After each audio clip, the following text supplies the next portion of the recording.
I'm coming more or less directly from Frankfurt and a top event from World Table Tennis, our business for profit company within the ITTF. I would say the opposite of the foundation as a non-profit foundation, but still, both of them so important for our sport, table tennis, and so different to come from one corner to another. But as a table tennis lover, I really enjoy both. But this atmosphere here is much more emotional, I have to admit. And I know I'm not the only one. I heard this also yesterday from our referee and umpires that do both. Why? Because we can see that our sport really helps when it comes to create a better life. And that is why we are so proud to have this festival here and that you are historic, all of you, because this is the first one. The organizer is a historical one, but also all of you that participate in one way or another. It is a historical moment because this is a festival that we hope will be there year after year after year in the future. And with your help, I'm sure we will also improve it. I would, of course, also like to begin to thank the Hellenic Table Tennis Association. Without you, we could not make this. We have to work together. And if I can steal a little bit from the IOC, as I said before, faster, higher, stronger was their motto for more than 100 years. Then they added on together. Why? Because we need to work together. So thank you very much for what you have done with us in the foundation together. I also like to say thank you. I know that this is also online to Swaythling Club who support this Congress. And it's very important also with all this external support. Support can be financial, but it can also be all of you who are here supporting with your knowledge. And here I like to say thank you especially to our athletes, to our players, because we are doing this for you and we are learning from you and how we can improve and help even further. On day one of the Congress, I didn't have the pleasure to be here, but I have heard and I know that you were listening to esteemed speakers addressing important issues. Of course, this is an important Congress.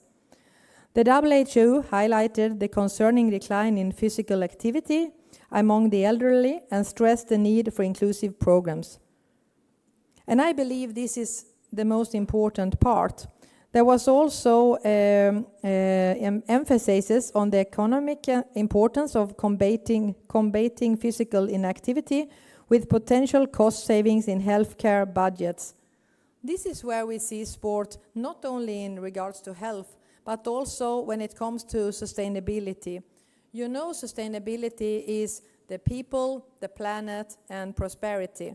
And we, as ITTF, we see our ITTF Foundation as the social part. And we know, not only from the health part, but also from the society part, actually our sport and sport in general can really help to reduce costs for the society. Then there was a learning about the potential of machine learning to measure and treat patients' symptoms, calling for wider studies and collaborations with the university and hospitals to understand the numerous health benefits of table tennis. This is extremely important. Our sports science share of our ITTF Committee for Sport and Medical Science, not perfectly. Thank you. We should be correct on the names of the committees. I will correct myself. We are very pleased to have our share here and also with all the knowledge, because in this area, in regards to health, we really have to have the science with us and learn from the athletes here and put it into studies. When we started 5 years ago, we didn't have that much studies. We had some small here and there. Now we have much more, and with this Congress and with the Congress to come, I'm very optimistic that we will do even more. That is also our aim with this festival and Congress, as well as working together with the other parts of ITTF family. For example, here, my friend from Durban, who was part of the program when we had the World Table Tennis Championships there in June, and now here, it's a long travel, but now here also contributing to this Congress, and a special welcome to you. But this is how we also link together. Our masters, our veterans in the future events to come, they will also be very proud to see the link with our foundation and what we do here, because that is also a mass participation event. So looking forward to the future and the cooperation together. And also, not to forget, everything from day one was also delve into cognitive and social benefits of simply exercise with table tennis balls. I have a rehabilitation program for individuals with neurodegenerative conditions was also presented. Additionally, we explored the empowerment of individuals with Parkinson through table tennis with promising results. All today, the day one was also calling for collaboration. That is what I was saying before when I said together, and how we can move on from this Congress with deeper knowledge and understanding and also future studies. And for this, we need all of you. So table tennis for all, for life, and for a better life together. Thank you very much. I now open the second day of the Congress, and I'm more than interested and very, very excited for the day to start. Thank you very much.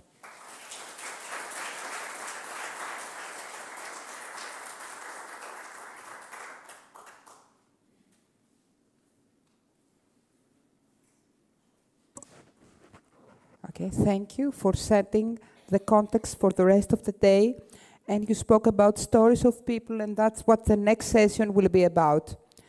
We'll have the ITTF Foundation Director, Leonardo Olberg, who will be moderating the next session with participants from the World Parkinson Table Tennis Championships.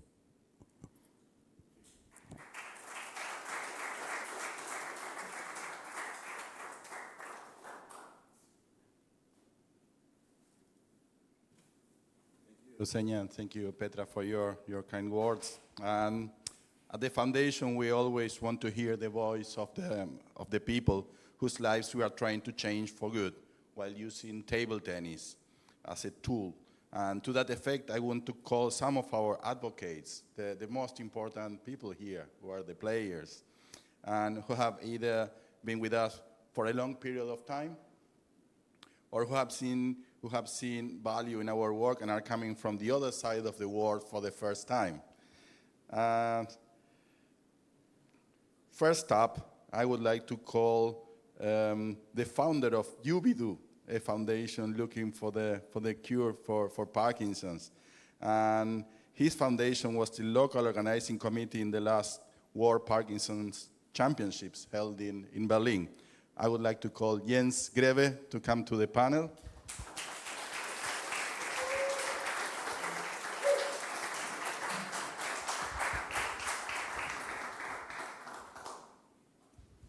Up next, also a founder of another foundation organization, that this one is called Cure for Parkinson. She was diagnosed in 2013. In the same year, was elected in her city council. In March 2016, she fearlessly went public about having Parkinson's. I would like to call Lizzie, please join us.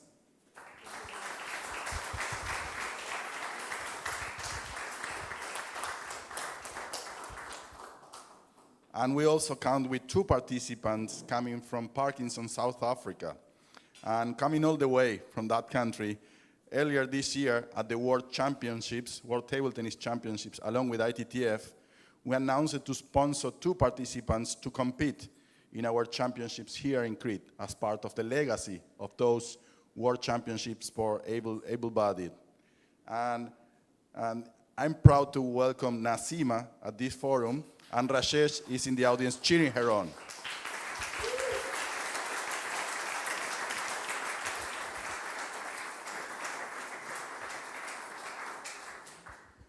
So I would like to start with a very easy question, but I know you have very interesting stories to tell, and I would like to start with in this order with Jens. What is your story? That's the first one, and how was your experience at this festival so far?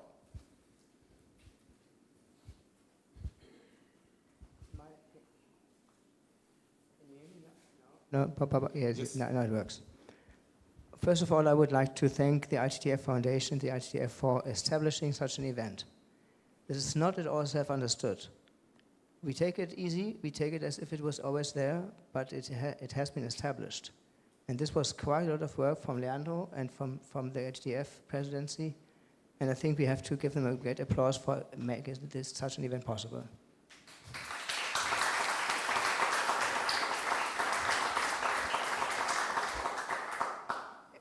Secondly, I would like to emphasize that these games this time are fantastic, also because the Greeks are such a friendly people. I think this is the most friendly hosts we have ever seen, and whether it's the referees or the organizers, wherever we go, they always are kind, they are very helpful, they are very welcoming. So we feel very good in every station, it was the best place you could choose, I think, Crete. So we are all very happy about this. I want to say this too.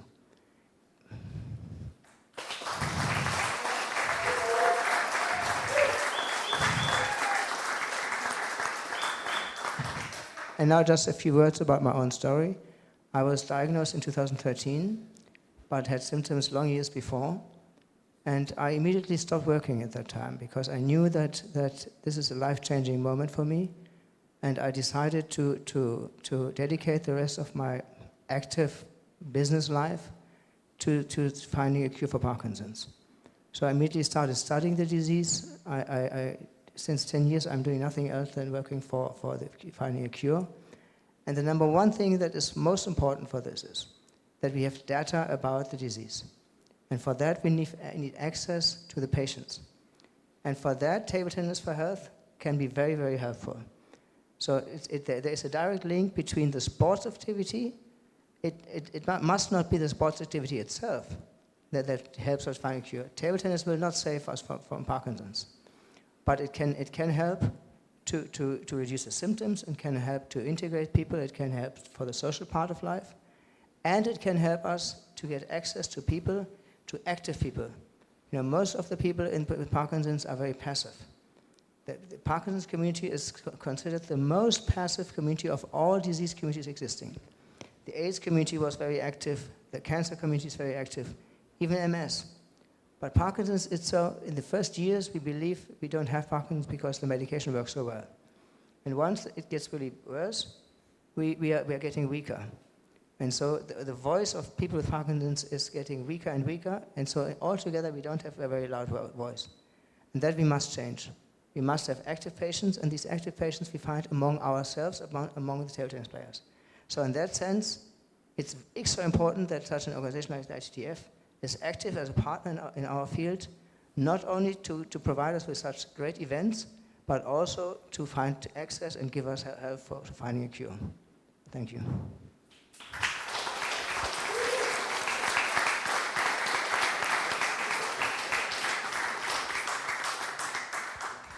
Lizzie, would you like to continue? How is your experience so far at the festival, and if you can also tell us your story? Thank you very much. First of all, I will say, like Jens, thank you very much for this happening. I'm very, very happy to be here. I think there is a very special spirit, and I think we should keep that spirit because it's just of joy, and you feel good. I really feel good being here. And then I will not repeat what Jens said, but I have actually been in love with ITTF since we met in New York. Okay, my own story is a long story. I was in China in 2006 with 10 best players of youngsters from Denmark. And when I came back in 2006, I was thinking something is wrong, but I couldn't explain what it was. So there went 7 years before we get to 2013, where I got diagnosed with Parkinson. I went totally banjo, if I should say so, and went into a black cupboard where I was sitting in for 3 years. I didn't tell anyone. I was sitting in there reading on Michael J. Fox and World Parkinson Coalition. And in 2016, I think it's enough now. So I called the newspaper and said, this is Ildal, because I have been elected to the city council. I have Parkinson, and it was on the newspaper the next day, and then it was over. And then I was called to Portland to the Congress of World Parkinson Coalition. I came in a book where it was called Global Faces of Parkinson's because of the positivity I have. And later that year I was announced as a world ambassador and a blogger. And I was out in Kyoto speaking, and I have been speaking many places since. Today I have get along with this Parkinson's. It has been hard for me to get along with it, but I have made some choices, and I have made some choices that has not been so funny, but I have set my family free. I have left them, I moved in an apartment for myself, and I take the last trip by myself because it's a burden to have a family member with Parkinson's. I'm sorry, but it's a little bit. But I have never.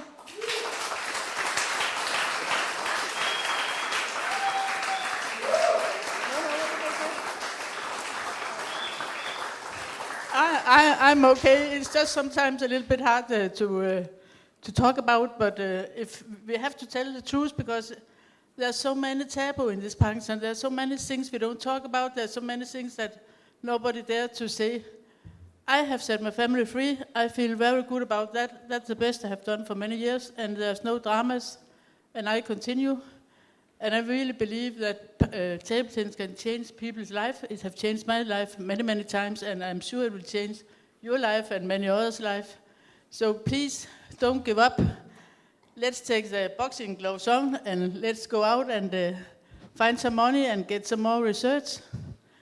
And please remember to take the people with Parkinson with you, put them on the front seat in the car, and let them press the speeder, because without people with Parkinson, we don't get a cure. Thank you very much.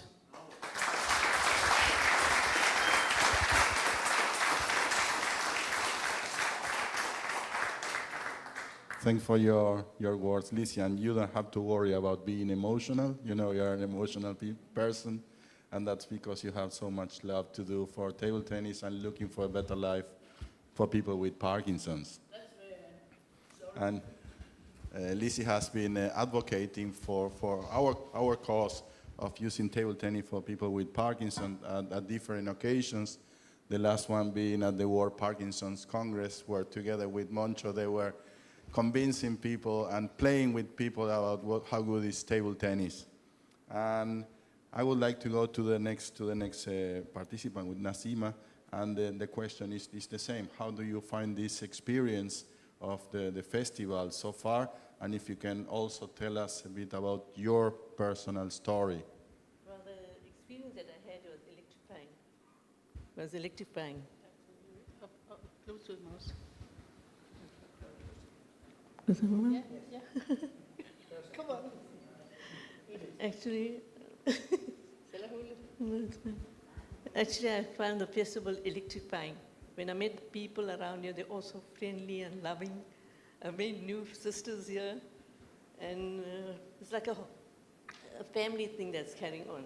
We become united, and we each take care of each other. We take care of each other, and I saw Parkinson's for the first time that it can become so serious. But having looked at other people that are struggling, I found mine was not far from being bad, at least. At least I can do so many things on my own. People have struggles. I realized I need to take a leaf out of their booklet and carry on with life. Because if you don't carry on in life, what are you going to do, lay down and die? But they say you don't die from Parkinson's. I actually think where I come from, people are taking Parkinson's as being taboo. They actually feel it can contract a disease like Parkinson's, which is so far from the truth. We have an organization in Durban that it's only a year old now, but it has progressed so well. The only thing that we find very hard is funding is very little. And we borrow halls and we go to the Parkinson sessions. But still, the lady that does all this, and there's a gentleman called Suresh, who organizes everything for us. His mother actually passed away from Parkinson, so he's very compassionate about it. I contracted Parkinson's 13 years ago. My body just wasn't doing what it used to do. I used to be an athlete. I played 10-pin bowling league for my national colors I've got for bowling, and I just couldn't do my favorite thing that I like. But still, table tennis has become my new love. You people put it so nicely to us that we actually enjoy every moment, whether we lose or win.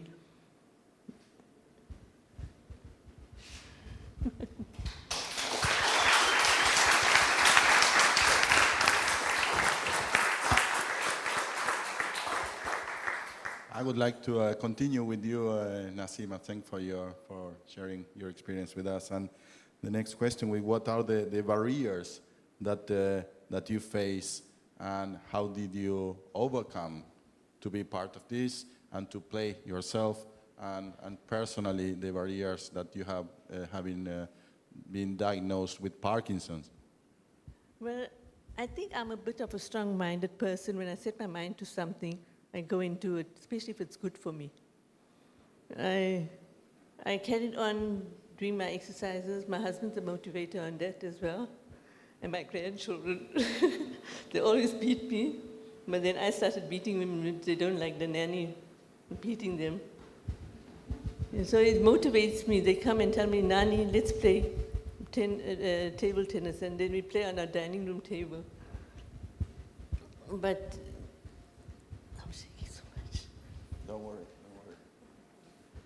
But I've come a long way. I'm very confident. When I meet people, I can talk to them general things, and I feel, with my Parkinson's initially I was shy about it, but now I've opened up quite a bit. I can sit and speak, and I do feel anxiety quite a bit, but now it subsides after a little while. Rajesh was a good partner coming with me to play the 10-billion tournament, because he was asked who else wants to come with, and he picked up his hand, otherwise I would have been able to come on my own. So we back each other, we get each other's back, and we carry on. Thank you. Thank you. Thank you very much.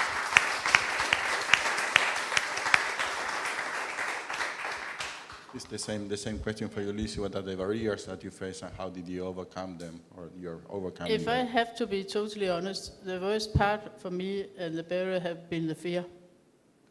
Lots of people with Parkinson have fear. I have had so much fear, you won't believe. In 2018 and 2019, I didn't sleep for 15 months because of fear.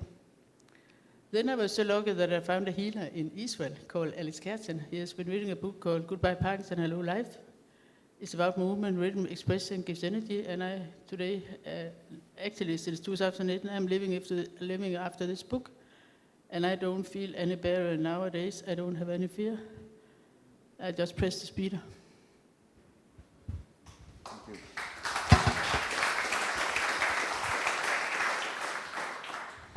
Jens, please continue with the same question. The question is what the barriers are for myself? What are the barriers that you have been facing, whether to practicing sport, but also having Parkinson's, and how are you overcoming them? This is a question that has to be answered every year again, because the disease is constantly progressing. It's a progredient disease that gets worse every year, and so we are facing new symptoms every year. And every year we're facing new symptoms, we have to adapt again our life to this disease. This is the hard part about it.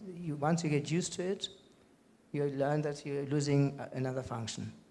And so it goes step for step, and this is most difficult, to constantly adapt to a lower, if you may say so, to a lower level of quality of life. A friend of mine from the British Parkinson Trust once said, Parkinson's doesn't take away your life, but it takes away your pleasure in living. And this, in a sense, is true. And we have to really fight for not letting this happen. We really have to stand straight and constantly be active to not let Parkinson's take everything from you. And for that, I think this is such an organization like your organization, the ITTF Foundation, is very, very helpful, because there are not so many organizations who stand behind us, who support us, who are dedicated to helping Parkinson's people. And again, as I said in the beginning, I'm very grateful and thankful for that, and it's not self-understood. The second thing I would like to say is that table tennis will not save us from the disease, like any other sports. I've studied thousands of studies about sports, whether it's boxing or Tai Chi or tango dancing or hiking and cycling or walking or Nordic walking or whatever you may. We have researched the whole universe, if you may say so, and we found out that almost anything that you do is helpful. It's very difficult to distinguish what is more helpful than the other, because doing studies in itself is difficult, because you can't randomize it, you can't placebo control it. So doing exercise studies itself is difficult, and most exercise studies suffer from a too small sample group. Mostly there are only 11 or 12 or 20 people. Like the youngest Japanese study about table tennis, only 12 people included. So this is scientifically irrelevant. It's a pre-study and not more. So I don't think it's so important that we focus on finding further studies on the evidence of table tennis, because there is evidence for as sports is good.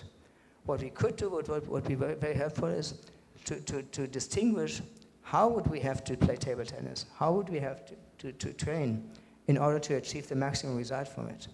Because it's very different. We know we have in Germany, we have 180 places now where we can play table tennis for Parkinson's, but at most of these centers, they only play, and they don't really train. They don't train to the deficit.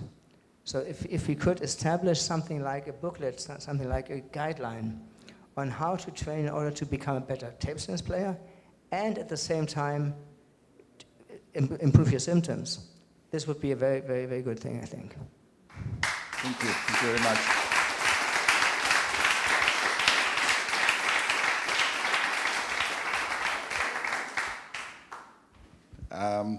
Just to tell you, when I was inviting Jens to speak at this panel, he was a bit worried about his possibility to talk, that daily it can change your possibility to your voice, and you have your ups and downs, and I think that's something particularly with the Parkinson's disease. My question is, where do you find your strength in moments of difficulties? Is it with your family? Is it with thinking in a different way?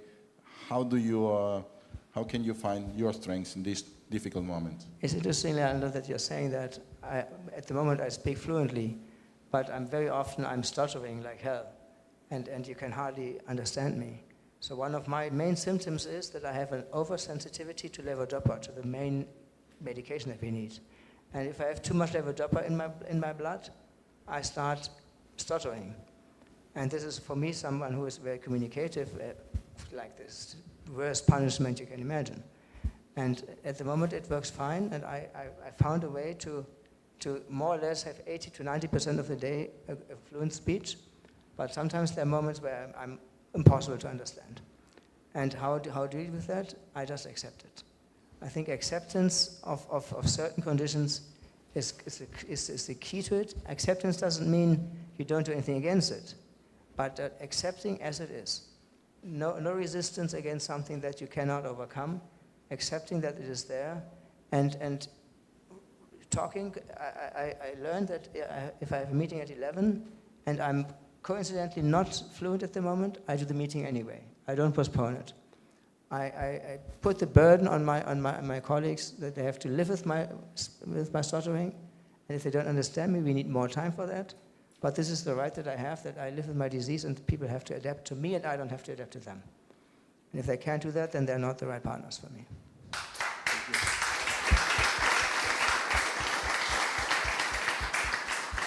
The next question for you, Liz, is a bit different. We know that you have been already, you had a political position before, and you're also a candidate for another political position. Yeah. And what is the support that you receive from the larger community for this, and what is your motivation for this?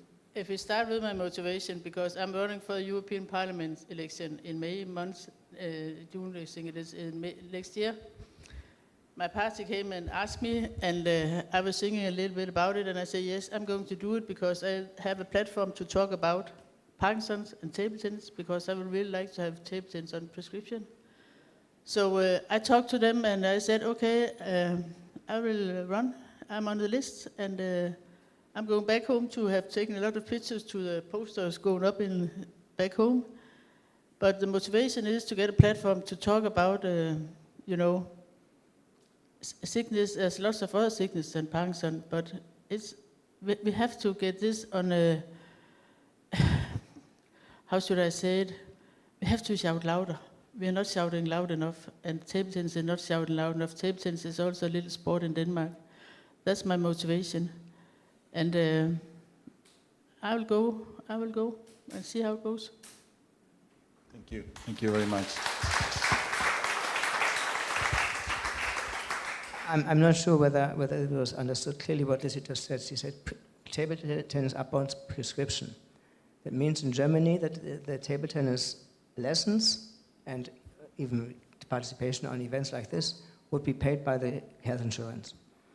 And this is something that could be very interesting also in the cooperation between us and the ITTF, that if we find kind of a guideline on how to do this, and based on this guideline we could measure that the people improve better in their symptoms who train to deficit than those who don't. And this is exactly what we need in order to get the prescription from the health insurances. And this would give the whole movement a big boost. And also for many people it's important that because they don't have enough money, and so it's also health money-wise very important. So this is another thing, table tennis upon prescription, it is in Germany, could be a goal that we put on the number one of the list, or on the number one page of the list for the future. We have to change the politicians, the governments in all the countries around the world, but especially in the European Union, because it's the politicians who are making the rules. It's the politicians who are making the agenda. What are we going to use the money on, this and that and what? So it's very important also for ITTF that you change the politicians all over the world, the leaders, the governments, because they are the key to change things. We would like to, and that's also one of the reasons for this Congress, to find some evidence and to convince governments and health insurances on the use of sport, and table tennis in particular for people with Parkinson's. But I would take this opportunity and getting closer to the end, if there is any question from the floor, or doesn't necessarily have to be a question, it could be a remark or sharing your experience.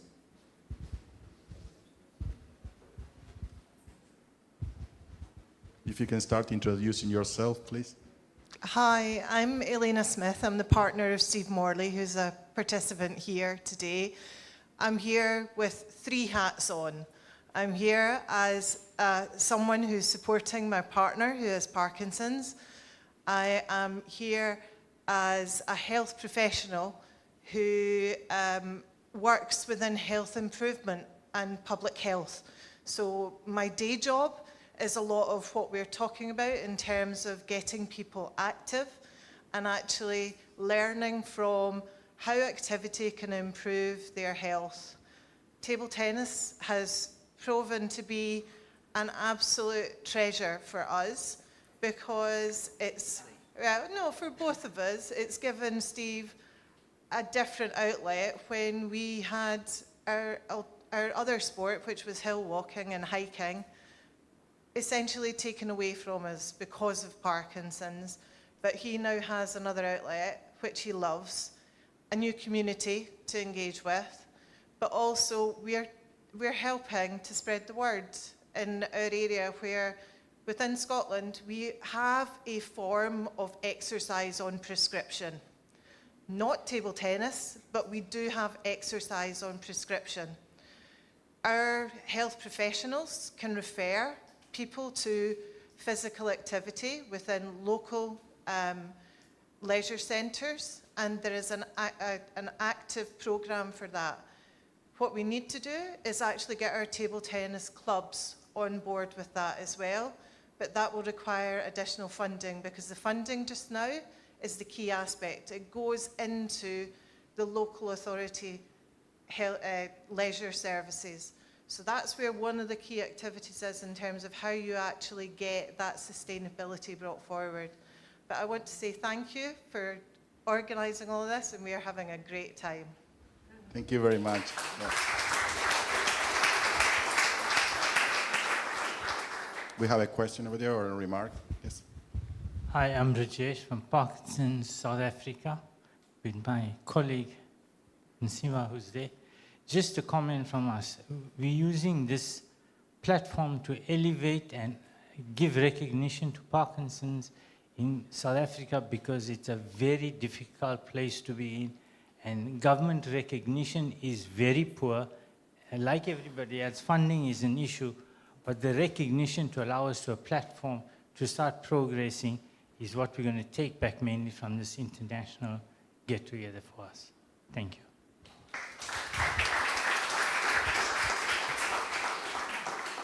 Okay, 1 more minute.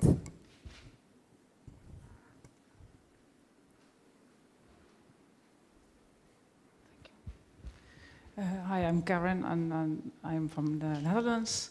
And I can maybe I can tell you something about what we have in Holland. That is, we have make appointments with the government and with the insurance company. That when we have every week sporting with groups, then everyone gets it's paid from the government. But then you have to come every week, and then also the trip to the place where the activity is, you get paid. So it is for everyone possible to do that, not only for people who have a car or who have much money, so it's for everyone. And we started that in 2018, and it's enormous. It's wonderful to do that because we grow now. We have now 35 people who come 3 times a week, on Monday, Wednesday, and Friday, and we sport together, and we eat together, and we talk together, and then you can learn from each other, and it's all paid by the government. So that's maybe you can give it an example for that we arranged that, and maybe it's possible in other countries too. I think. Karin, I would like to answer this. The Netherlands are the #1 state in the world in terms of Parkinson's network. It is founded by the most famous professor of neurology, Bas Bloem, and he is the one guy who invented a center system where all disciplines of therapy are at one point, and they are all interconnected, and they exchange their data, and they exchange the data among each other. So this is a very, very positive example. You live kind of in a paradise in the Netherlands. Yes. And this is, I think, something we have to recognize. There's a huge difference in the care for Parkinson's patients between different countries. In Germany, in the Netherlands, in Sweden, and in Scandinavia, we are probably have the best care. And then there are other countries where there's almost nothing. And maybe this is also an issue for the ITTF. I don't know if it's too complicated, but to kind of close the gap, help to close the gap a little bit. That also those countries who have less support from their government, that they get more support.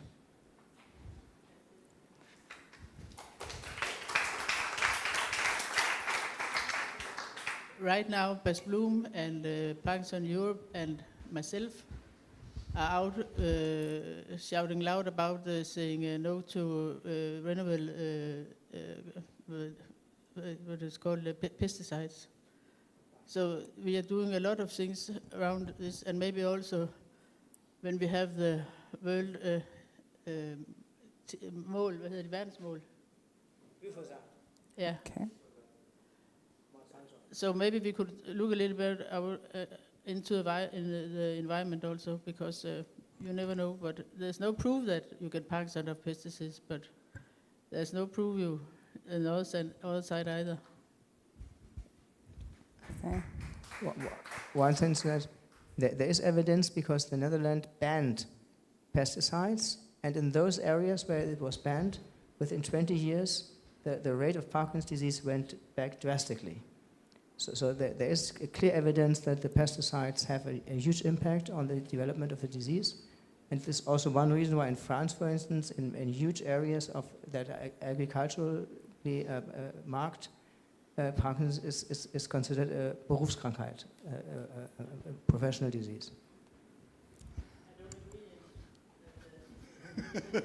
Okay.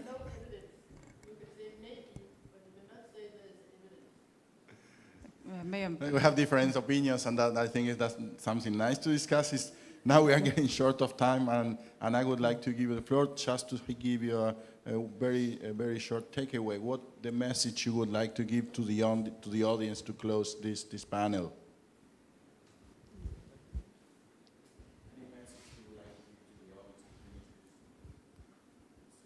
Well, you people must just carry on what you're doing. You seem to have it all right for you. Next time I come to play table tennis, I'm going to beat you because I'll have a coach by then.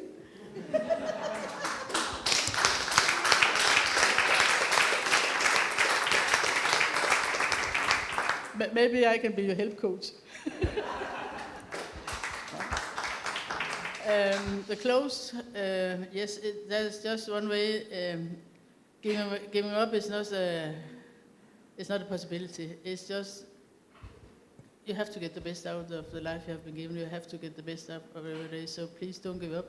Just continue. It's not always easy, but you have to find your tricks and your way.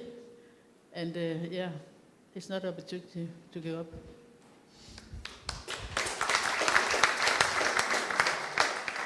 My closing remarks would be never give up.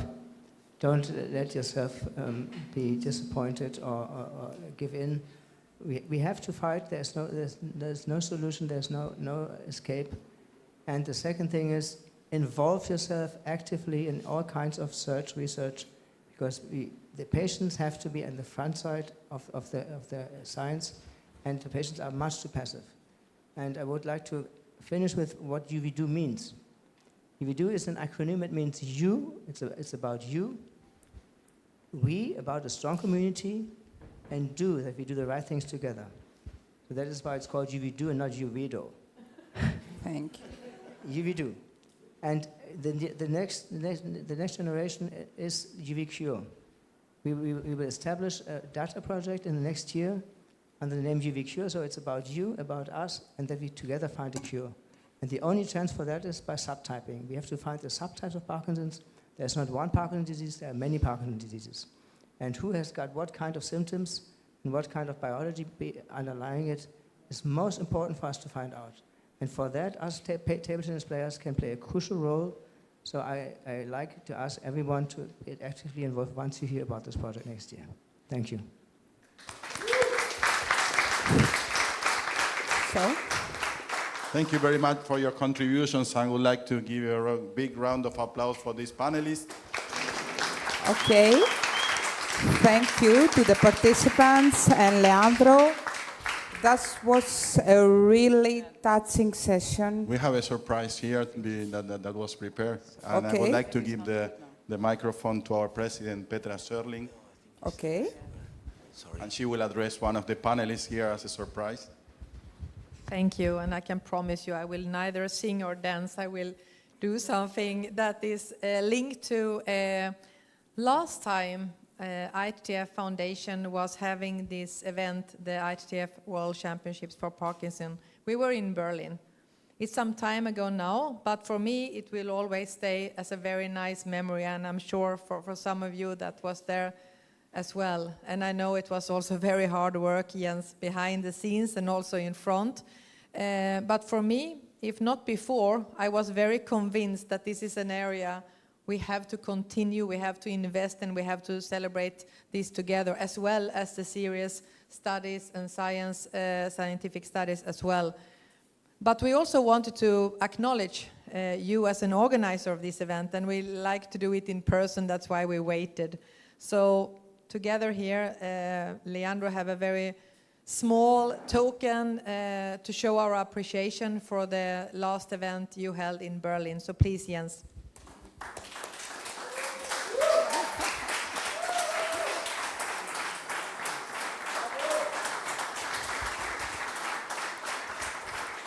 I would like to call your family for the photo as well. We have a photo.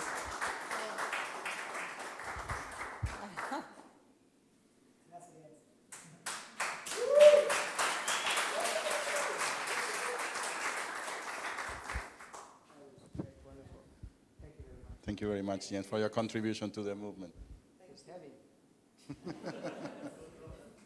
Thank you. No, you're welcome. So it was very touching, and all these stories and the strength give us, yes, motivation. So we will get to hear more from participants later, but up next is a session that goes into understanding the resilience that our beloved sport has enabled. It will also explore how we can grow studies and encourage more research through federations and associations. Starting off, we have a very good friend of mine, Christos Palabinis. It's one of our team of Hellenic Table Tennis Federation. He really helps us every day at the national team. He had a little accident, okay, you're okay now. And he's also part of the experimental psychology lab of Medical School of Athens. Hello.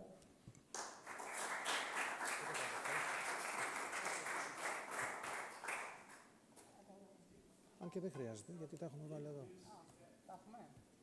Yeah, I can do that. Okay. Να βγάλω και τα... ναι, άμα το... Okay.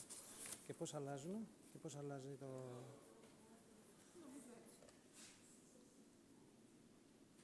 Από εδώ, εντάξει, οκ. Μια χαρά. Εντάξει, με έχω πάρει από αυτό. Okay, hello everyone. Okay, today I'm gonna discuss as fast as I can, because I have only 15 minutes of time, to present you the study we did in the experimental lab of medicine school in Athens. It's a different approach against Parkinson's disease. As you can see from the first slide, we investigated the role of functional medicine and clinical exercise physiology in improving mitochondrial function in patients with Parkinson's disease.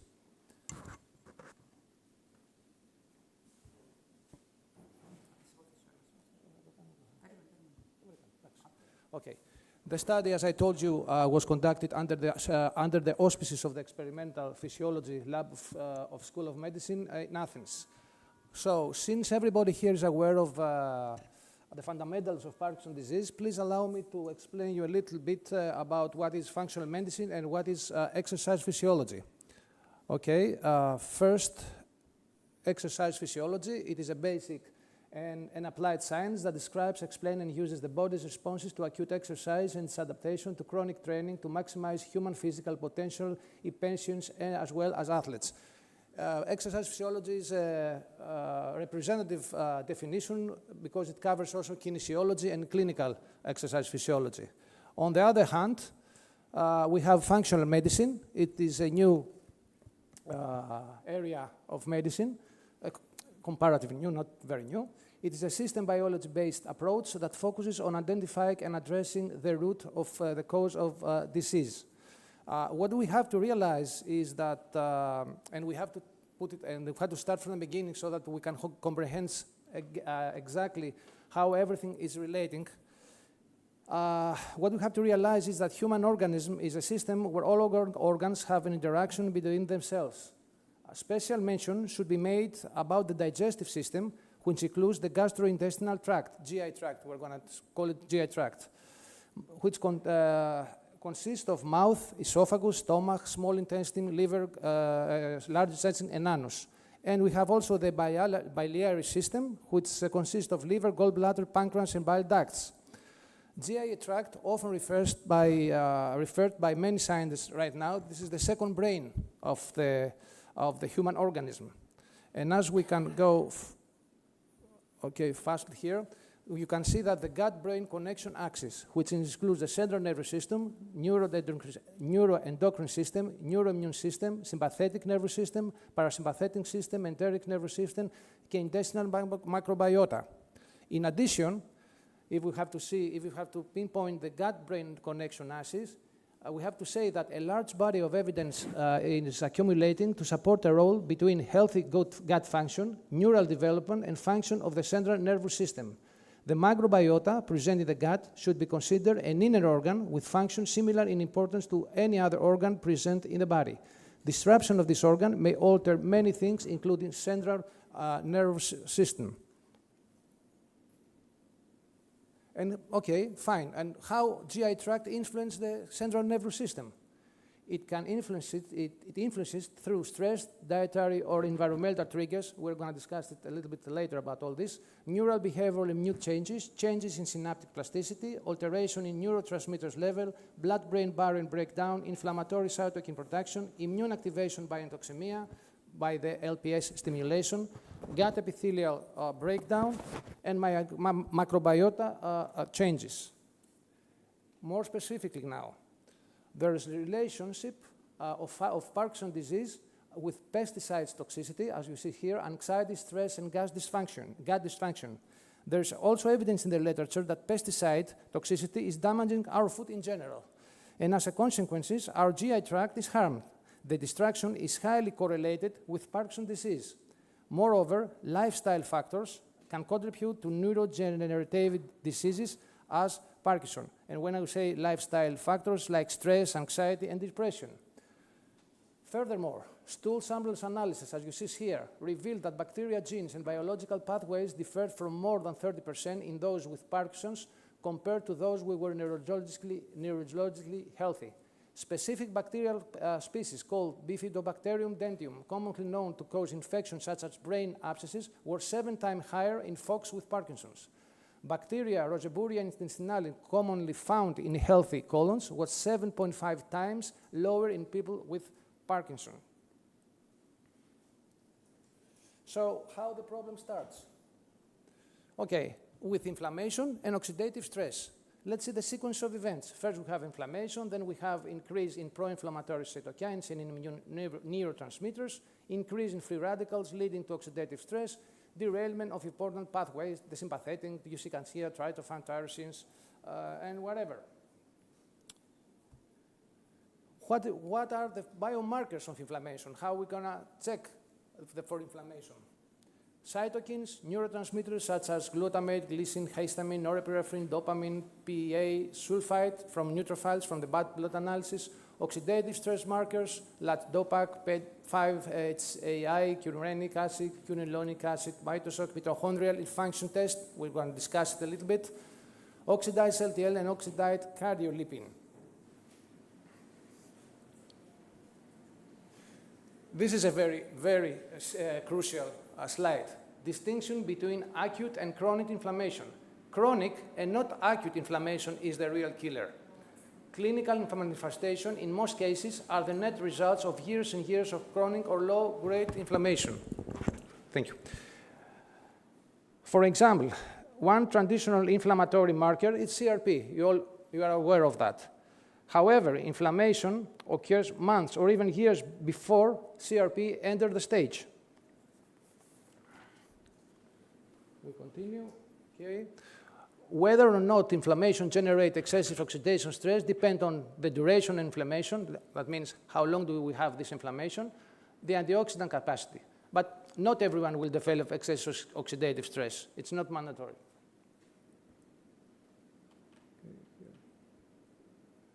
Okay, and what is the difference between nervous and immune system after inflammatory events? Immune system recovers quickly. Nervous system does not recover for the most part, and chronic immune issues have negative effect on the nervous system. It's rather interesting now here to pinpoint the connection between immune and nervous system, which is the free radicals and oxidative stress. When everything is okay, when everything is on equilibrium, there is a balance between free radicals and body antioxidant system. We have two. It's divided in the endogenous antioxidant system, which is for example, catalase, bilirubin, albumin, and the exogenous, which is a supplementation. We take vitamin C, glutathione. Now let's proceed to the core of the presentation. Mitochondria. Mitochondria, just as to begin with, more or less every problem we have in our organism, more or less, it's regarding mitochondrial function. If everything is okay, then mitochondria are working fine. If not, we have to search what problems are hiding between the mitochondrial function. And as you see, mitochondria is a specialized subunit in a cell. As we can see here, mitochondria is the powerhouse of the cell, supply ATP as a source of chemical energy, involved in cellular signaling, help in cell differentiation, play a key role in cell death. Mitochondria are also involved in regulation body systems. Mitochondria regulate neurotransmitter regulation, norepinephrine, dopamine, and serotonin. And it is responsible for the hormone biosynthesis. Here is just the next, it's just a graph just to see how is the mitochondria. Here is the core and how some pathways helps to create dopamine, tyrosine, tryptophan, whatever. This is just to have a view of it. Okay, so as we said before, mitochondria give birth to all hormones: pregnenolone, progesterone, cortisol, DHEA, testosterone, estradiol, estrone, and estriol. What occurs when mitochondria are stressed? Mild to moderate dysfunction, mitochondrial toxicity, mitochondrial loss, apoptosis. Apoptosis is the cell death. Diseases linked with mitochondrial dysfunction: neurodegenerative diseases, Alzheimer, Parkinson, whatever, immune diseases, hepatic diseases. Okay, let's forget for now. It's the study. I'm going to make a small prologue about the study, and then we will discuss. A quick, yes. Okay. In this study, 16 non-athlete subjects participated in the study, 8 men and 8 women. All of them were matched, men and women separately, of course, by age, height, weight, percentage body fat, and activity level questionnaire. 8 subjects, 4 men and 4 women, were the participating group, while the 8 other subjects, 4 men and 4 women, were the control group. All of the subjects were categorized according to the modified Hoehn-Yahr scale on stage 3. That means all the participants had tremors, involuntary or uncontrolled movements of body parts. The matching was within 5 centimeter range for height, 5 kilograms from body weight, and 5% for percentage of body fat. All of the subjects participating in the study were taking the same medication from their doctors, meaning they don't have different drugs prescribed from their doctors. Prior to the beginning of the study, all subjects did a blood test analysis, which included liver enzymes, lipid profile, CRP, homocysteine, lipoprotein, iron parameters. Also, they made an assessment on their fitness level. All the subjects, of course, signed the informed consent form and the PARQ form. The whole study was for 24 weeks, and it was conducted under the supervision of professional personnel. The MDS Unified Parkinson Disease Rating Scale was used at baseline and periodically during the 24-week treatment. You are aware of that. It's a questionnaire with 260 questions. The less points you have, the better, the more, the worse. Also, we had an exercise training 3 times per week for 70 minutes, including warming and recovery. Essentially, the training program was 45 minutes, and it included Pilates, air bike aerobic training, weight training. Furthermore, this is also crucial, subjects participating in the study were following the MIND diet. It's a Mediterranean DASH diet intervention for neurodegenerative delay. It's an anti-inflammatory diet, gluten-free, no high protein consumption because a large influx of dietary amino acids can interfere with levodopa, which is a metabolic precursor of dopamine. And the protein intake was 0.8 grams per kg. Subjects were also encouraged to drink adequate amount of water in order to avoid any dehydration due to their medication.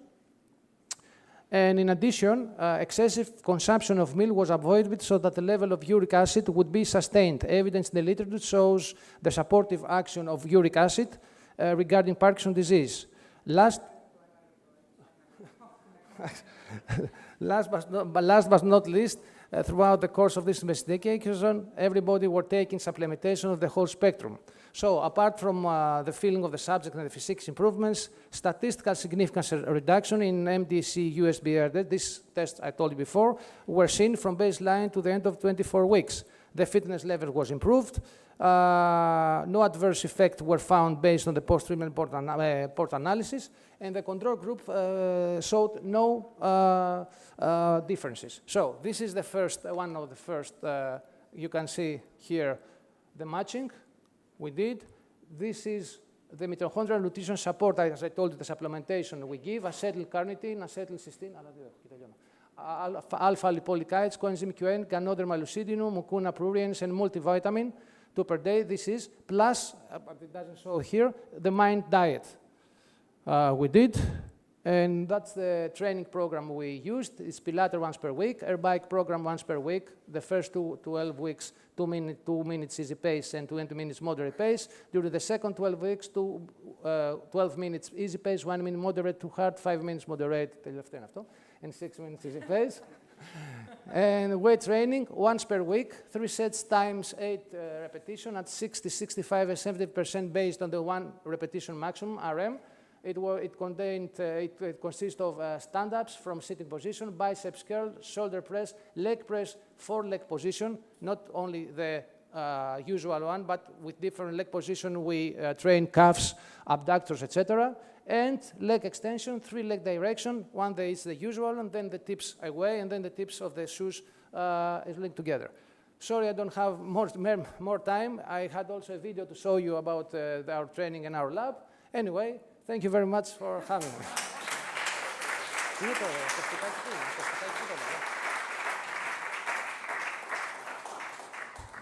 Thank you, Christos, for some important local insights into research of the topic. Moving our focus to another federation, we have the French Table Tennis Association, who are joining online with Lucie Coulon representing them. Vas-y.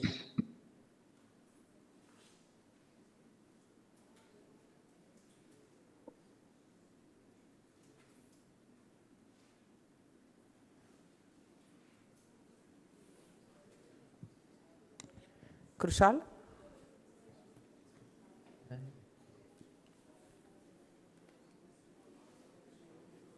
Hi.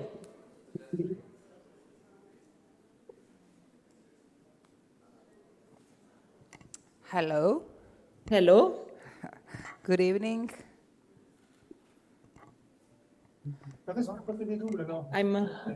I'm happy to hear with you with Visio, and I'm with Guy Tussaud. He's here. Hi, Guy. Hi. How are you doing? Fine, thank you. I am going to share my my screen with us. Up.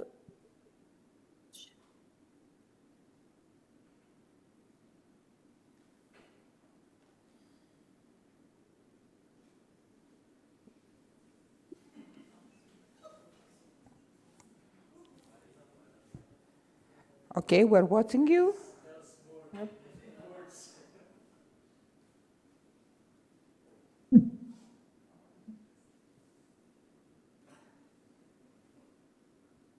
I have a problem with the screen for the package.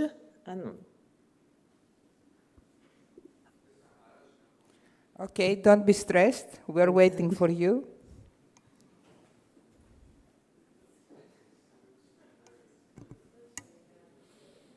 It's okay. It's okay for you? Okay, okay, it's perfect. Okay. Yes. Yes. Hello, everyone. Thank you for the ITTF Foundation for the invitation to come and present the work for the development of Pink Santé carried out by the French Table Tennis Federation. I am Guy Tussaud, president of the commission, whose company meets today and every day for technicians, volunteers, collaborative work with essential for development. I will try to get to the point on you will illustrate what we do and the end of the presentation with the short video. Please forgive me for my accent and my English, which is imperfect.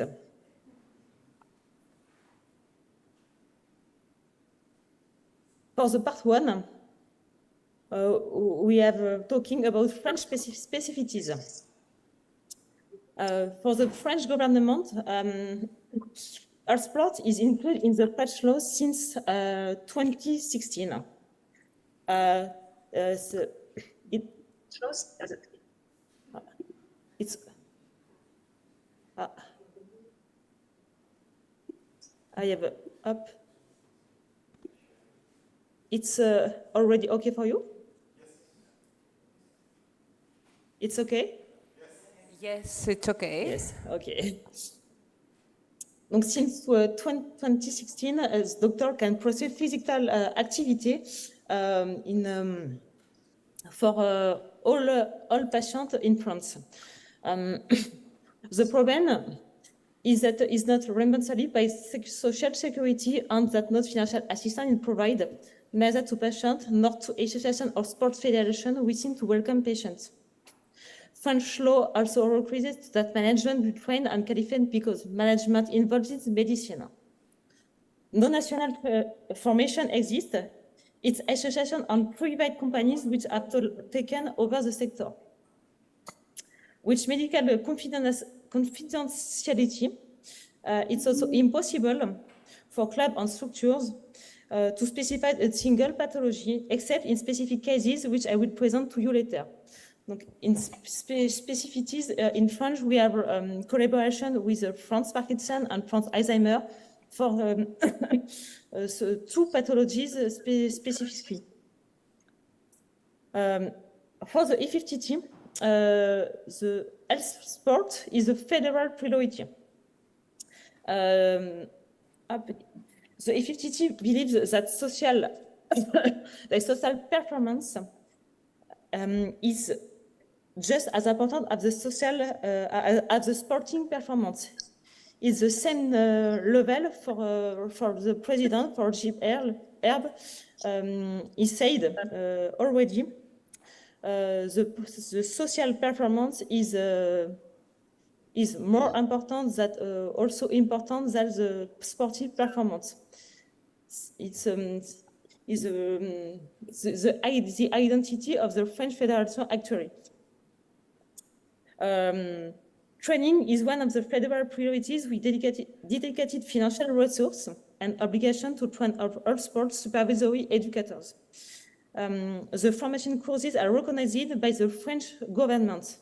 The ITTF formation are inscribed for the French decree who recognize the legal formation. It's is very important for us because all education, all coaches with format with the FFTT are recognized by the French government.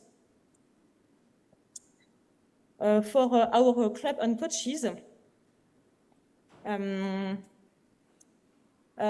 it's really important that I thank the local initiative from club and coaches. Specific Pink Santé niches have been set from neurodegenerative diseases. These illnesses are specific and the club set up courses differently for classic health. Sports, since it's not the level of functional limitation, but the pathology which gives the construction of the session. It's more important that in France, in France, the coaches and the club are not separate. The different pathology and the different passion.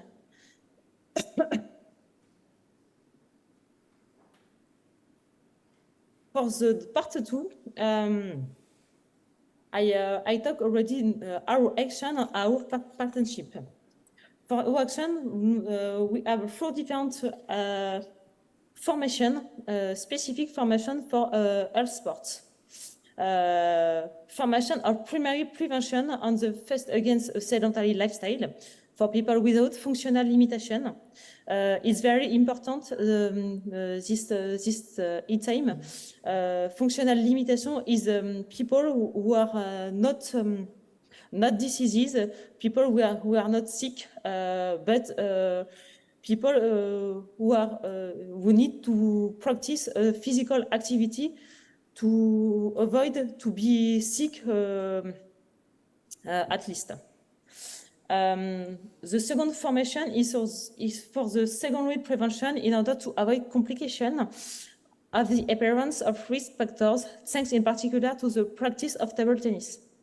We have also two specific formation for the Alzheimer's diseases and Parkinson diseases. For these two formation, knowledge of the diseases, symptoms, activities to prioritize during the session, point of vigilance, tips and tricks are developed by the specific formatter, generally physiologists or physiotherapists. The another project is was developed with the French Federation is a guide, a Pink Santé guide, which brings together a presentation of all the pathology on around 60 adapted exercises, situation. We need to work for balance, strength, flexibility, endurance, coordination, which we also build film. At least we have a new action, a new event at the ITTF. We have a specific competition since 2022, open to all, on which allows patients and caregivers to have their own dedicated event. Most of participants of this open participated also at this World Championship Parkinson in Crete, and we are really happy with Guy that 11 French players participated at this World Parkinson Championship. The second point of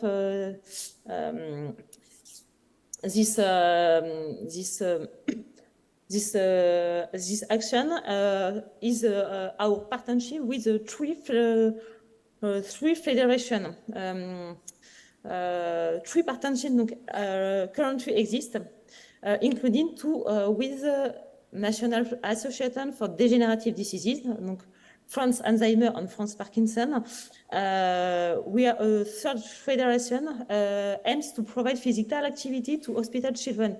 It's the association Premier de Cordée. Is a very important association, and our partnership is also be important that the other partnership. The aim of this convention is to increase the number of places of practice, to find means of subsidizing activities and events to the group our force, to promote the interests or export of the French government in order to create that this is represented by social security, the French social security. Lucy, I'll have to ask you to finish in a minute, please. Yes, just rapidly, the FFTT is engaged in the Erasmus Plus program with the Danish Federation in order to develop a scientifically promote the interests of practice table tennis for people suffering from degenerative disease.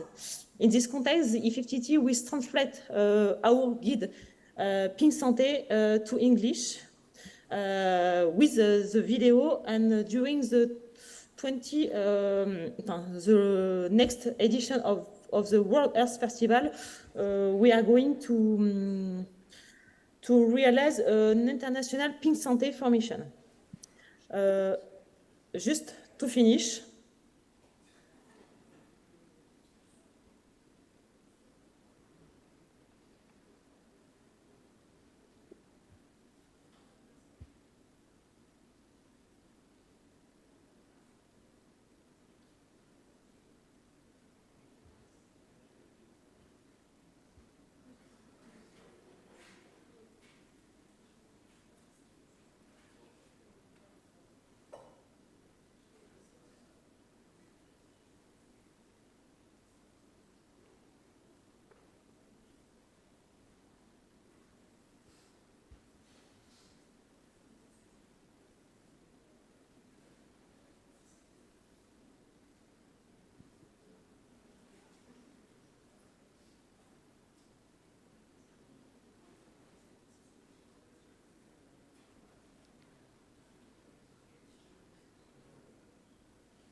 Lucy, we don't have sound, so you can share the video with us. We'll share it with the participants.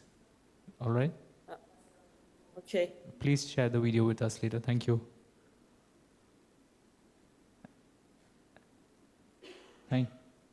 Thank you for your presentation, Lucy. Thank you so much for joining. Thank you. Yes. Thank you for joining with the complaining presentation. Now we actually have a couple of video recorded presentations. The first one is by a former table tennis player who represented Australia at the 2004 Athens Olympic Games. He's a neuroscientist and global academic manager for the mental health company NeuroCare.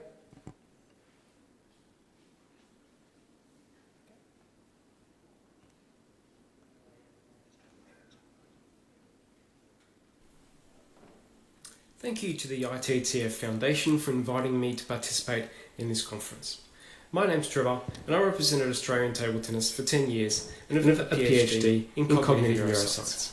I now manage the training academy for a global mental health company called NeuroCare, which focuses on adding brain training and brain stimulation to mental health care and performance. I'm going to speak about how amazing table tennis is for healthcare in so many ways, by using my health story to illustrate a few of these ways. I played table tennis since I was 4 years old at home and was state under 13 champion when, at the age of 12, in 1991, I was diagnosed with a tumour deep in the brain and given 3 months to live. Fortunately, the doctors found a way to attempt an operation and I came out alive, but with my right eye closed. Thanking the surgeon, it was completely unknown how my eye recovery would go. Fortunately, table tennis is a sport requiring visual processing. I found out that during the operation, parts of the brain associated with my right eye had been damaged, causing it to close and lose control of the movement. Fortunately for me, table tennis works the visual system very hard, changing the brain a long way. And getting back to training only a week after surgery helped my eye to open and then recover control of eye movement. In fact, visual processing works in a very complicated way and involves so many different areas of the brain. A few years later, after a lot of hard work, of course, I was Australian junior champion. Then I qualified for the Olympic Games in Athens 2004, a combination of 13 years hard work. My table tennis and health journey continued. My career ended in 2010 when I was diagnosed with an autoimmune condition called ankylosing spondylitis, a condition typified by inflammation in the sacroiliac joint in the lower back, and inflammation and fusion of vertebrae through the spine. But over a 10-year period, through lots of table tennis and other factors, I managed to reduce inflammation to a minimally painful state and maintain full flexibility with no fusion of joints. Table tennis is a great sport for full movement of the body and has definitely helped me maintain and recover physical health over this last decade. Upon coming home to Australia, I completed my PhD in cognitive neuroscience, showing how the brain of elite table tennis players differs to amateur players in their visual spatial attention. I did this firstly by recording brain activity during a simulation match. This showed me different brain activity for players of different abilities during different brain states. Secondly, I developed a visual task, showing differences in accuracy and reaction time between groups. What it also showed was where in the brain the largest differences were between the groups and what target to use for subsequent brain training. Finishing my PhD led to my current role as Global Manager of NeuroCare Academy. I'm fortunate to be able to read new research, synthesize it, build and update our training courses, and teach our psychiatrists and psychologists to apply brain training and brain stimulation techniques, including neurofeedback and TMS, which stimulates the brain using a magnetic field and is used throughout the world in depression treatment, for which it's received Medicare rebates in many countries now, and is also being used and researched in many fields, including OCD, Parkinson's, and Alzheimer's disease. One further thing working with mental health companies taught me is how important it is to combine psychology with these neuromodulation techniques. It's imperative to continue the total patient care, working on life factors such as sleep, exercise, and social aspects such as belonging. Table tennis is a prime candidate for assisting in many mental health patients' lives. Just to illustrate this point further, last year I was diagnosed with stage 4 melanoma, and I'm currently fighting that battle. But my good physical condition after years of table tennis exercise has prepared me well. And my sleep is so much better when I've done some physical exercise. And guess when the body repairs and fights disease the most? It's during sleep. But most of all the close friends I've made through table tennis throughout the years are there for me, supporting me, encouraging me, helping me to stay positive and fight. Teammates like Meow Meow, Russell Laval and Brett Clark, and coaches like Alois Rosario. Belonging to a table tennis community is so important for mental and physical well-being. So, in conclusion, wouldn't it be fantastic to investigate and elucidate the benefits of table tennis further? How and where in the brain does it create most brain change? Where and how much do the lifelong physical benefits assist in, for example, inflammatory disorders, pain, and other physical conditions? And how much does table tennis assist in maintaining your mental well-being, decreasing or preventing disorders like depression via factors such as belonging and the real tangible value of the social interaction and friendships developed? Can we create a table tennis for health program that understands these factors more precisely and guides table tennis into areas of best utilisation? There is such potential to use table tennis in healthcare prevention, health maintenance, and treatment or recovery from disease. Thank you for listening. Hope this has given you a small taste of just a few potential ways table tennis to benefit health. If you'd like to contact me for anything related to neurocare, my email address is there. And also my private email for table tennis related contact. Thanks, and please enjoy the rest of the conference. Well, we thank Trevor for making time to create this video. In just 5 minutes, he backed some great content. Continuing with this format, we'll have Koji Nagabuchi from the Japanese Table Tennis Therapy Association, who will send us a recording of his presentation.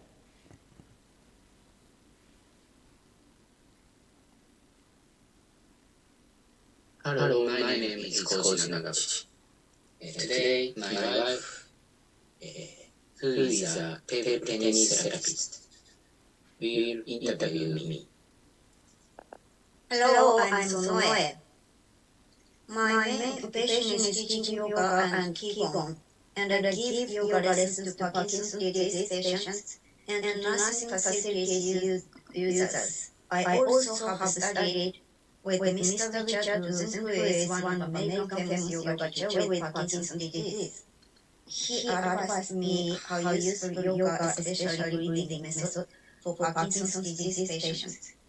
I also offer yoga lessons for table tennis enthusiasts. Both table tennis therapy and yoga are easy to engage in for people with Parkinson's disease or dementia. It has a positive effect on the mind and body. Well, first of all, please explain briefly what table tennis therapy is. It is a method to provide functional training using table tennis equipment, and the training is also useful to prevent injury and illness. Is it easy to do for everyone, from children to elderly? Yes, the target audience is diverse as it includes physical illness, mental illness, and their preventions. There are many different types of patients, including Parkinson's disease, dementia, general elderly people, and children with disabilities.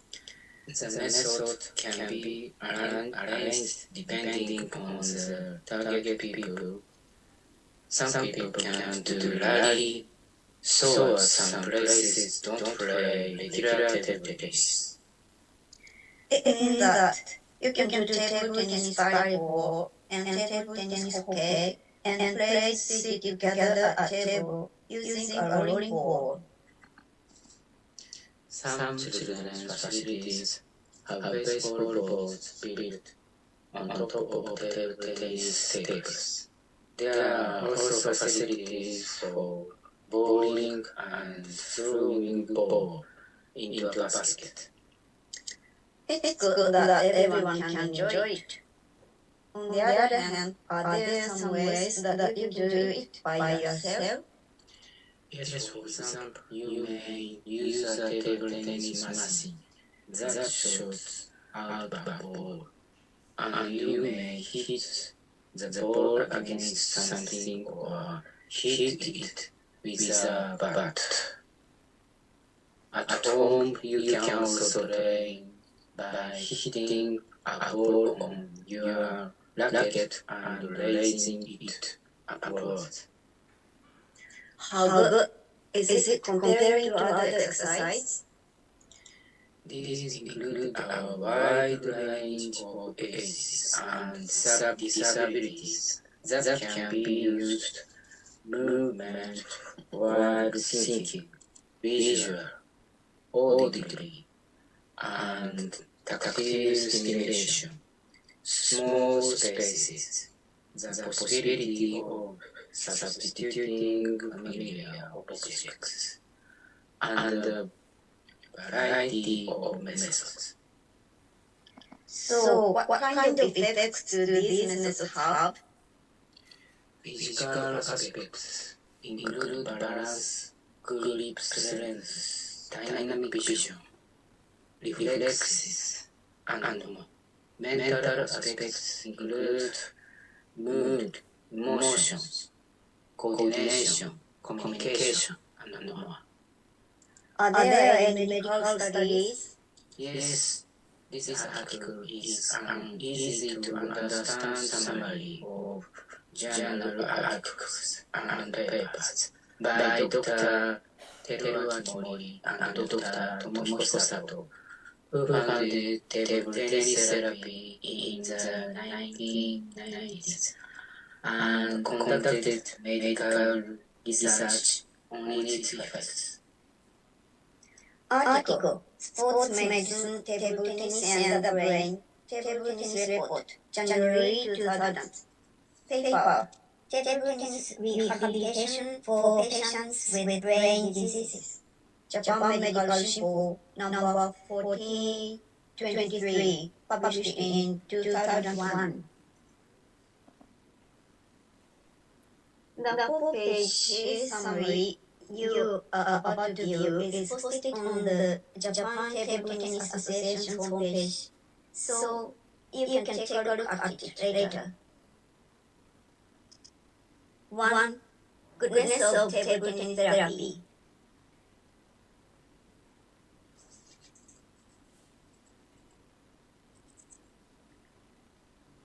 2. Cerebral blood flow.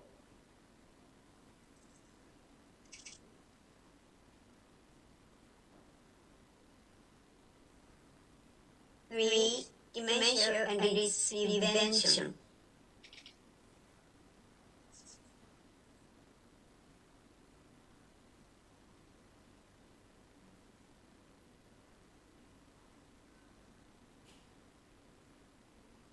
4. Speed of reaction.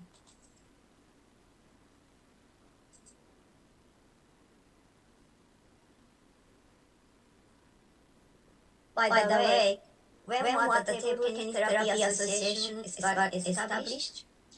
The association became a corporation in March 2014, so it will soon be 10 years.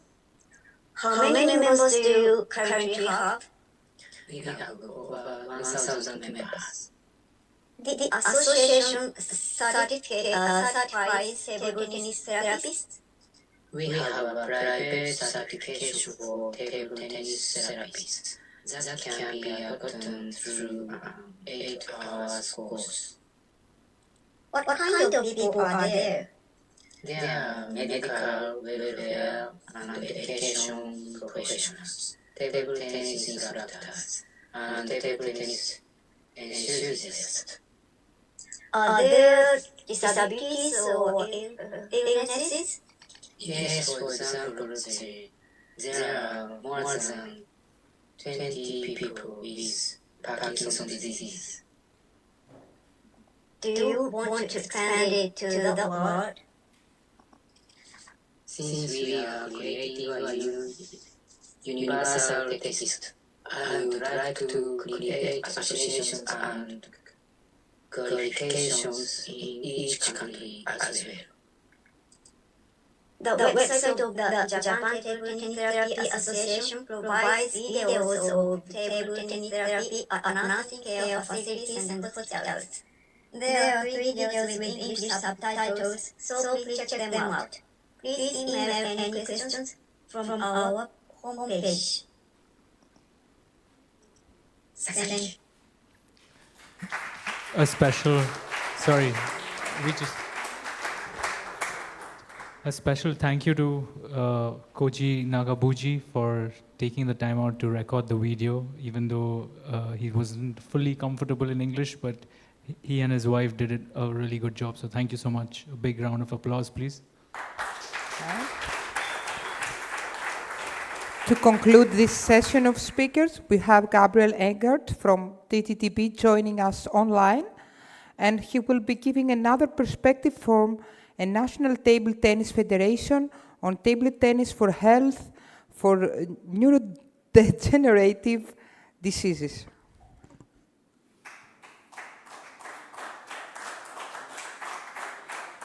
So, thank you. Hello to everyone. My name is Gabriel Eckert. I'm from the Deutscher Tischtennisbund. It's the German Table Tennis Association. In the next minutes, I will share you our experience in the topic table tennis with dementia. Unfortunately, in Germany, we have about 2 million diseased people.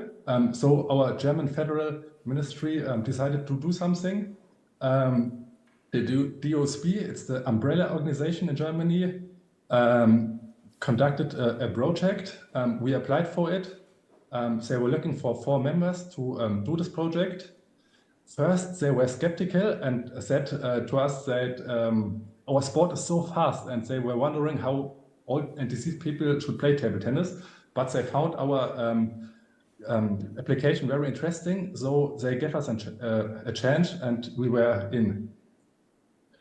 The aim of this project were to organize training sessions, table tennis training sessions in clubs for us.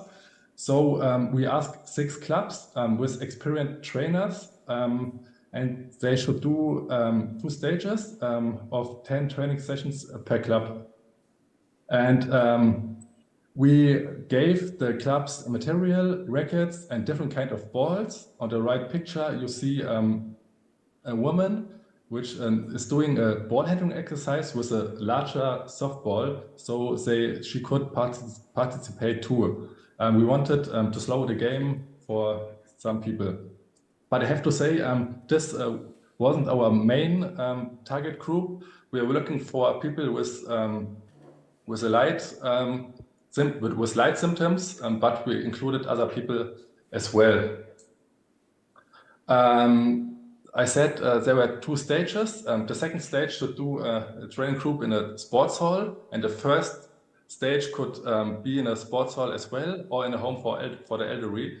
On this picture, you see a home for the elderly. They had no table tennis table, and we gave them a stretch net, so they could play table tennis in their living room. You see that they play table tennis in the one direction, and the other direction they play a game.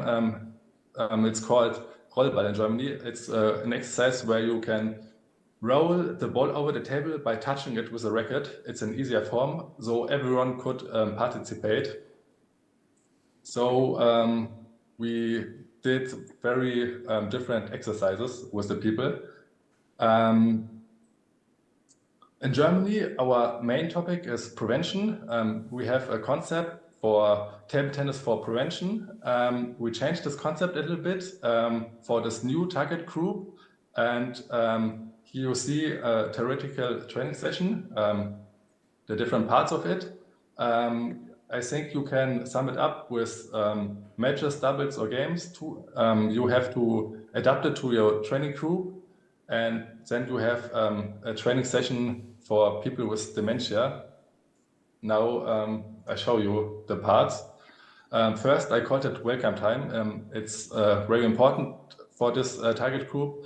Some people didn't recognize the trainer, so you have a slow start in the training session, and you want to get a warm and nice start for the people.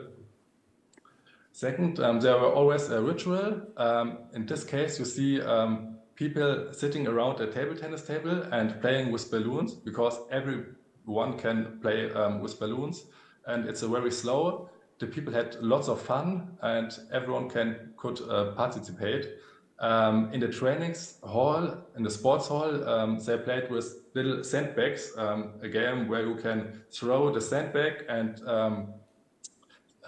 for example, say the name of the people you throw the sandbag to, or you can make a ritual with table tennis rackets and balls too.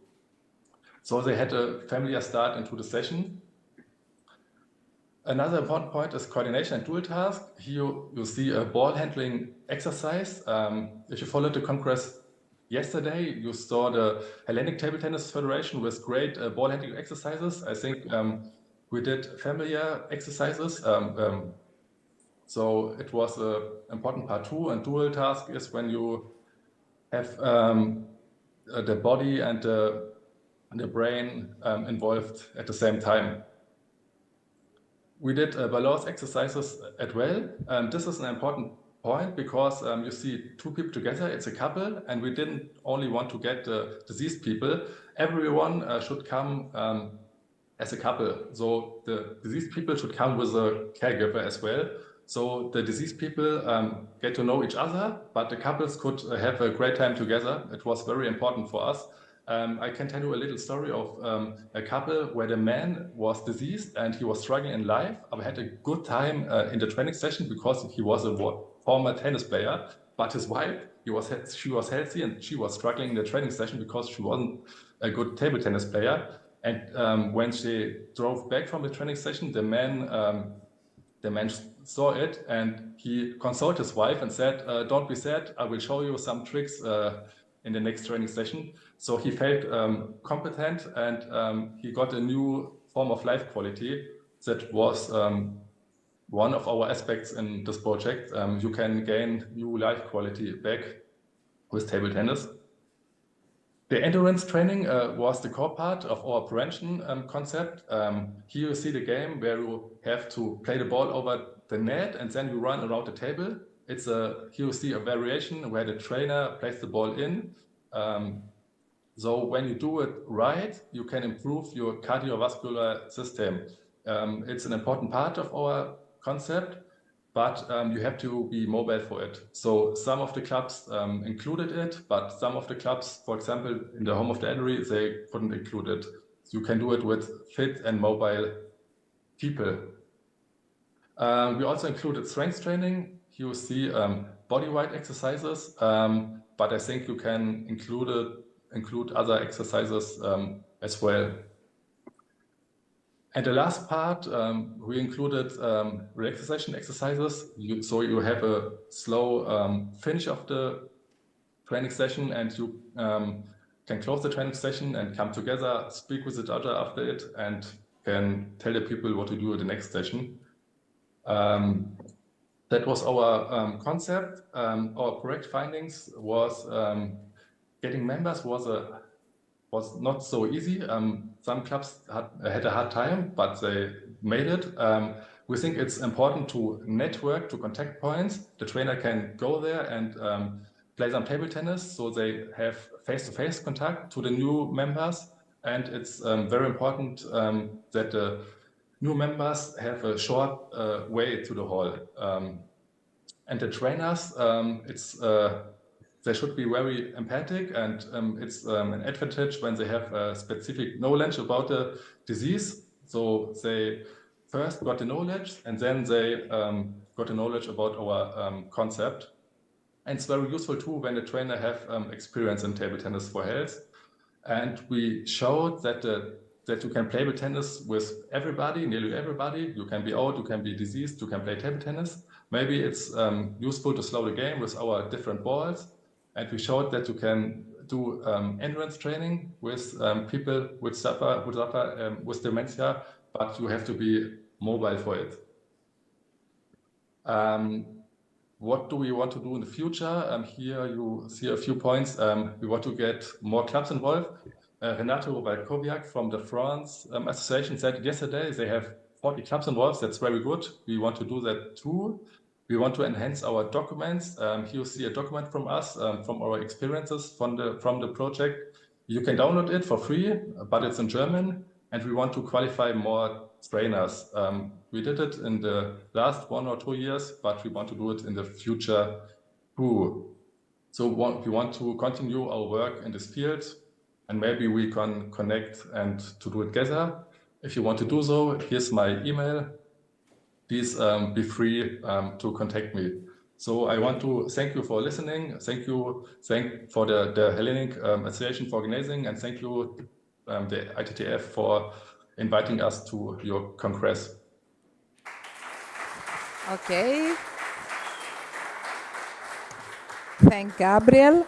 Now we break for coffee, but before that, we want to thank those who joined online for the inaugural Congress, and we also want to thank Swaythling Club International for their support.